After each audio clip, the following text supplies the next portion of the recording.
এতগুলা বাচ্চার জীবন নিয়ে খেলাধুলা করেন না ভাই। আপনাদের কাছে আরো বলতেছি, সত্য নিউজগুলো সবার সামনে আনেন। রাতের বেলা লাশ গুম করেন না। এই স্কুলের শিক্ষকদের উপর হাত তোলা হয়েছে। একটা শিক্ষক কি পিতামাতার পর আল্লাহ বলছে সবচেয়ে গুরুত্বপূর্ণ, সবচেয়ে মর্যাদাবান স্থান একজন শিক্ষকের। সেই শিক্ষকের গায়ে সেনাবাহিনীর হাত তুলে, সেই শিক্ষকের গায়ে হাত তোলার পরও আপনারা ভাই নিউজ করতে পারলেন না। কি করবেন? একজন শিক্ষক মারা গেছে শুধু মাইলেস্টানে, একটা তো ভাই ভাইরাল হয়েছে, এর কারণে একটা। যেই রকম যতগুলো বাচ্চা মারা গেছে সেইগুলা দিতে পারতেছেন না, শিক্ষক মারা গেছে সেই সব করতে পারতেছেন না, শিক্ষকদের গায়ে হাত তোলা হয়েছে সেটা করতে পারতেছেন না, কিন্তু ঠিকই ভুয়া নিউজ দিয়া ভাই চ্যানেল আগায় নিয়ে যাইতেছেন ভাই। হসপিটালে রক্ত থাকার পর বলে রক্ত নাই। আসলে বাংলাদেশে জন্মগ্রহণ করে আমরা করছি জীবন সবচেয়ে বড় ভুল, আমাদের বাপ মা করছে ভুল। সুপ্রে সরকার বানাইছি আমরা, সেনাবাহিনীর হাতে সরকার দিছি, তারা বাংলাদেশের বালের উন্নয়ন করতে পারে না। তারা 36 দিন পর তারা এনসিপি গঠন করে। তুলাই অভিশপ্ত না, অভিশপ্ত বাংলাদেশের রাজনীতি। রাতের বেলা লাশ গুম করেন না। মৃত সাগর বানাই দিতে আল্লাহ 2 মিনিট ভাবে নাই। ফেরাউন্ডে পানিতে ভাসাই দিতে আল্লাহ 2 মিনিট ভাবে নাই। আমরা তো পাপিষ্ঠ জাতি, আমরা তো খারাপ জাতি, আমাদের ডুবাই দিত আল্লাহ 2 মিনিটও ভাববে না। আপনাদের বলা আর এই যে নিজের গালে নিজে এইভাবে থাপ্পড় দেওয়া ভাই সেম কথা। ব্যথাটা নিজের উপরই, থুতুটা নিজের উপরই পড়ে। উপদেষ্টারা আসতেছে 20টা করে গাড়ি নিয়ে আসতেছে, উত্তরার রাস্তা বন্ধ করতেছে, সেক্টরের রাস্তাগুলো বন্ধ করতেছে।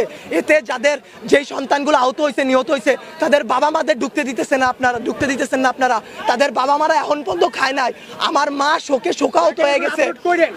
আমরা 2 ভাই আসছি, আমাদের বোনরা আমরা নিয়ে গেছি। আমার এক বন্ধুর হাতের এইখান থেকে এই পর্যন্ত ওর ডান হাতের অবস্থা করুন ভাই, কাইটা ফেলতে হয় কিনা সেইটাই বোঝা যাচ্ছে না। আমার ওই বন্ধুরই ছোট ভাই ক্লাস 7-এ পড়তো, ওর ঢাকা মেডিকেলে ভর্তি আছে ভাই। কি করব বলেন? আপনারা যে নিউজ নিতেছেন ভাই, মিনিমাম মারা গেছে 150 থেকে 200-র উপরে। আপনারা নিউজ দিতেছেন এইখানে 10 জন, ওইখানে 1 জন, এইখানে 2 জন।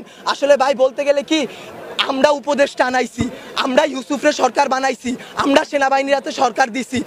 গালি ভাই ওই যে চিত হয়ে স্যাপ ফেললে কার উপরে পড়ে? নিজের উপরে পড়ে।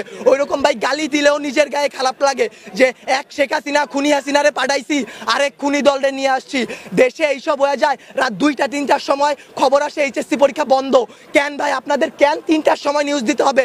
রাতে 9টা বাজে আপনারা লাইভে যান নাই, রাতে আপনারা দেখেন নাই, দিনে আপনারা ছিলেন না। নটর ডেম কলেজ এইচএসসি বন্ধ করার আগে তারা বন্ধ করে দেয়, ঢাকা কলেজ বন্ধ করে দেয়, আইডিয়াল কলেজ বন্ধ করে দেয়। আপনারা শিক্ষা উপদেষ্টা, আপনারা আইন উপদেষ্টা, আপনারা পরীক্ষা বন্ধ করেন না। আপনারা বলেন না পরীক্ষা চলমান থাকবে। কাদের নিয়ে পরীক্ষা দিবেন? আমরাই তো দেশের ভবিষ্যৎ, আমরাই তো ভবিষ্যৎ, তাই না? যারা মারা গেছে তারা আমাদের থেকে আরো ভালো ছিল, তারা আরো কিছু করতে পারতো। আপনারা আমাদের কথা ভাবতেছেন না, আপনারা ভাবতেছেন আপনাদের কথা। আপনাদের এইসব বলা আমার গলাটা ভাঙা ফেলা ভাই, 2টা সেম কাজ। তার কারণ কি, আপনারা কোনো নিউজই দিবেন না, সব কাটকুট করে ফেলবেন আপনারা। যদি ভাই আপনারাও ভাই কোরআনকে সাক্ষী রেখে, আপনারাও মুসলমান, আপনাদেরও ধর্ম আছে, মুসলমান না হইলে আপনারা